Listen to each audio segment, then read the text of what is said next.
in the NOLA, show me the party. Let me hear the people say, hey.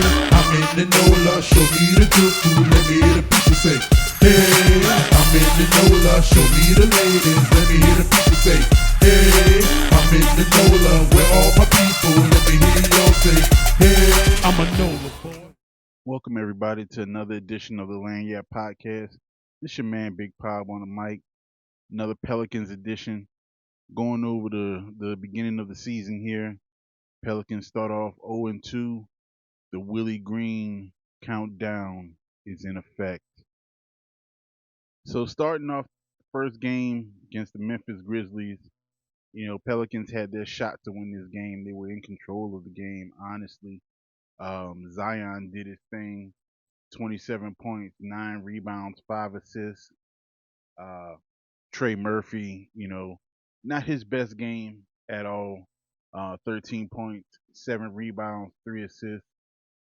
Jordan Poole did his thing, 17 points, 2 assists. Jeremiah Fears, uh, I told you this guy's going to be special, man. This guy's going to be absolutely special. Uh, and we might we might have to move him up in the rookie of the year voting. But Jeremiah Fears had 17 points, no rebounds, 2 assists, but just able to get anywhere he wants to on the court. His handles, uh, just his fearlessness, zero fears, baby. Uh, this guy, he looks really good, man. He looks really good for a 19, just turned 19-year-old rookie. So, yeah, um, you know, Pelicans had their chance to win this game. Eve Misi looked good. Uh, although he did kind of injure himself. Um, that's really about it. Um, Sadiq Bey had 13 points. Uh, Jordan Hawkins had 8. But, you know, um, like I said, man, I think this team has everything that they need to compete for a top seed in the West, except coaching. And that's where we are today with this Willie Green countdown. I said before, I think he has 10 games to get his life together before he gets fired, man. Uh, Joe Dumars, General Joe, G.I. Joe, Mr. Joe, whatever you want to be called, man. We can't let this guy hinder us, you know, for too long, man. Um, we got things we got to accomplish, and we need to leave the dead weight behind. I mean, I'm sorry to talk about somebody's job like that because I wouldn't want anybody to talk about my job like that. But if I was on my job and had a subpar record for 6 years like Willie Green, would I still be in that position? I don't think so. It's a results based, you know, uh, position. So where are the results? You know, couple of good years, one really good year, but still got bounced in the playoffs. And Willie's been getting dealt the short end of the stick with injuries and everything. But man, his coaching decisions are just ugh. And some of the lineups he run out there, I mean, my goodness, you know. Um, but anyway, with that being said, we'll take it to last night's game against the Spurs and Wemby. And man, Wemby is just a freak phenomenon, an anomaly. But we had our opportunity. We had our opportunity, man. Zion, 27 points, 10 rebounds, 7 assists. And you know what I kind of got to feel like? I think it was 2018, 2019 when, or 2018 may have been, when AD for the Pelicans, Anthony Davis, started out the year with back to back 50-point games or something like that to that effect. And it just feel like it was a Herculean effort being wasted by losing team, or coaching that got in the way. Alvin Gentry. And that's kind of what I feel like here with Zion. I don't think the team is in the way, but I think the coaching is in the way. I don't think the coaches are putting the players in position to help Zion. And I mean, he's not scoring what Anthony Davis was scoring at that time. He's only mid 20s. I don't think Zion will ever get over his career high of, I think it's 43. I don't think he'll ever get over that. But I mean, Zion had 27, 10, and 7. Um, a strong effort, a very strong effort from Zion. Uh, which is about on point to what we said he was going to average. En route to a All NBA, All Star year. But they got to start winning some games, man. They got to start winning some games. Trey Murphy, he had a rebound game, 24, 10, and 5. That's a really good game. That's a really good look from Trey Murphy. To be your number two, you have to put up these type of numbers. And that's what I said, in the season preview. Trey Murphy maybe 23, 6 and 5, or 26, 6 and 4, 23, 6 and 4. I'm sorry. Um, and he surpassed those numbers last night. So if we could get that kind of consistent effort out of Trey Murphy, I think we're well on our way. Jordan Poole, 21 points, 4 rebounds, 5 assists. A very good night from Jordan Poole. Even though he has long stretches where he doesn't take a shot or he's on the bench, um, I think we need to see more uh, Jordan Poole and Fears lineup, which we kind of had that last night. But I think that could be a starting combination. Because I'm gonna tell you something in a minute, and I know a lot of people might not like this opinion, but yeah. Who else? Sadiq Bey had 9 points, 3 rebounds. I like Sadiq Bey in the capacity they had him playing last night. I didn't like that at all. Uh, Derek Queen, man, this guy is a dog. And I said that's what we need is a dog as far as rebounding goes. And I mean, he had what 15.6 rebounds, but it was just the effort, man. He was down there battling. I mean, second game in the NBA, and he's down there battling with Wemby, and I mean, blocking shots, everything. So I mean, that's a good look for Derek Queen. Man. That's a good look for Derek Queen. I'm happy with the effort. I think this was a good pick. Even before he stepped on the court, I thought that it was a good pick. You know, you never know what you're gonna get out of a future draft. So if you have the chance to make that pick early or trade that pick for something that you see your team needs, why not do it? I've never been mad at the Pelicans for doing it. Trading next year's first round pick. You never know what you're gonna get. And the Pelicans weren't really all of that hot at drafting first round picks anyway. So um Jeremiah Fears, 13 points, 4 assists. Not as efficient as he was last game. Excuse me.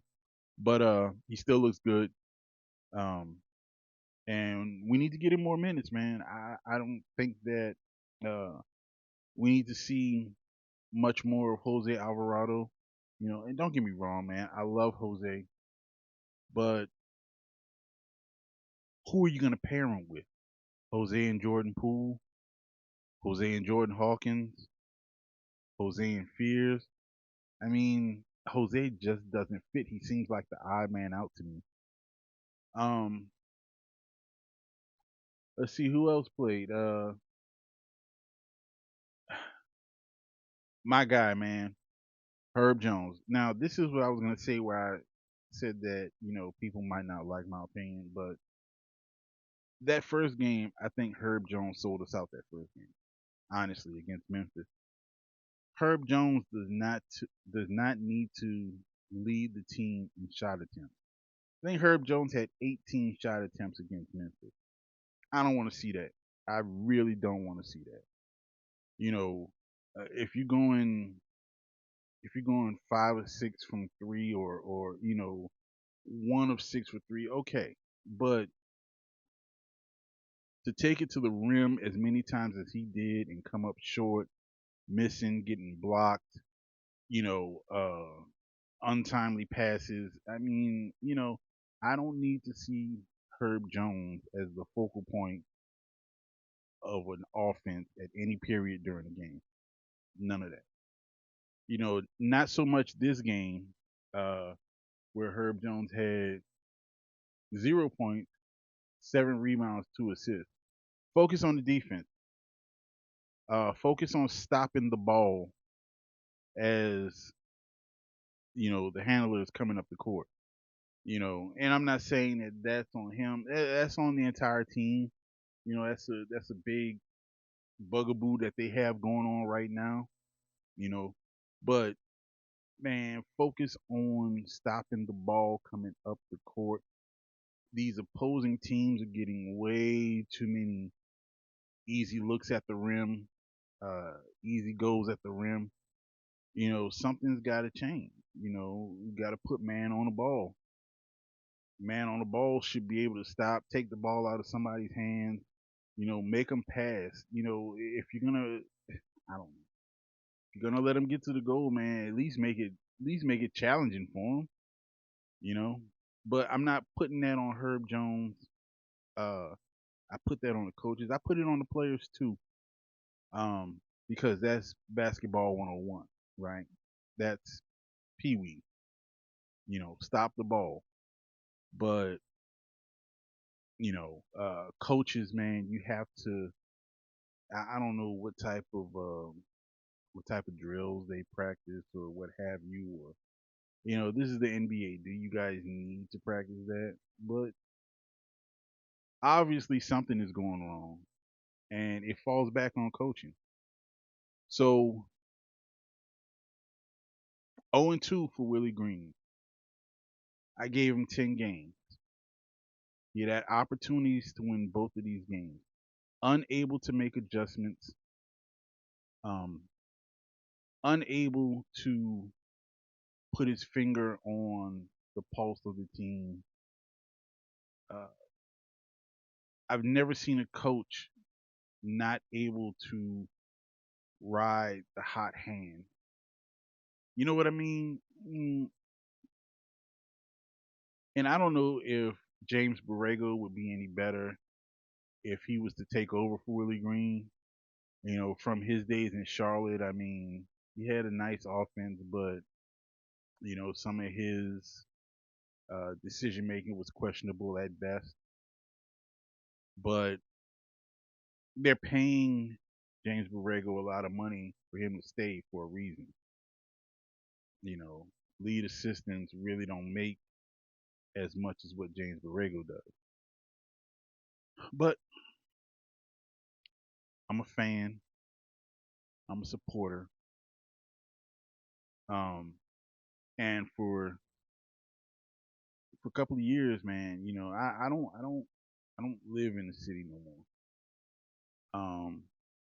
And I had season tickets.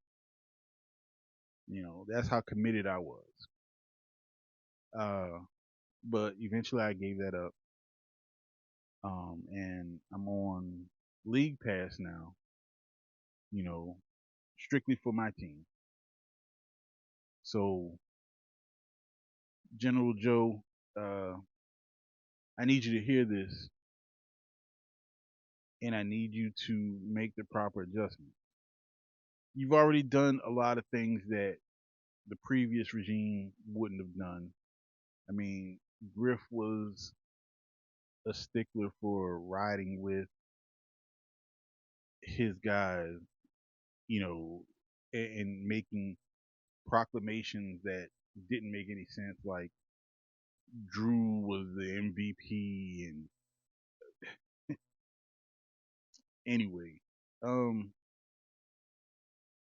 I'm just saying, man, I'm tired of losing. You know, we have we already have one team rebuilding on Airline Drive. We don't need two. We don't need two. And this, like I said, man, this team has everything that they need. So I just don't. Let's get a coach in place that can get the best out of these guys. That's all I ask. You know, we can win 50 games consistently. Of course, health is a big thing with us, and that's out of the coach's control. But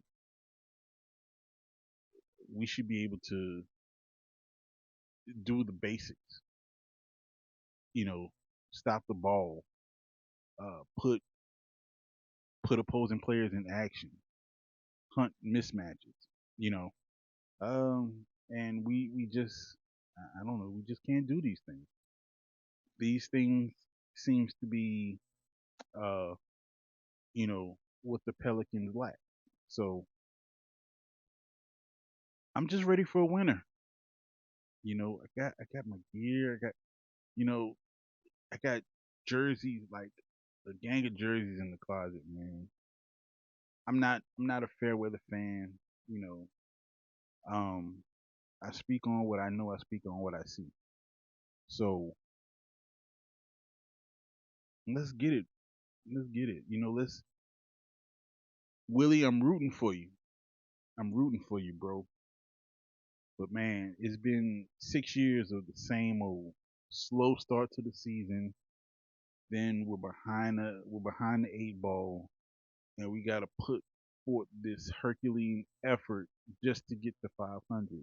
If we get to 500, to try to make the play in, and I mean, I'm just tired of it, man.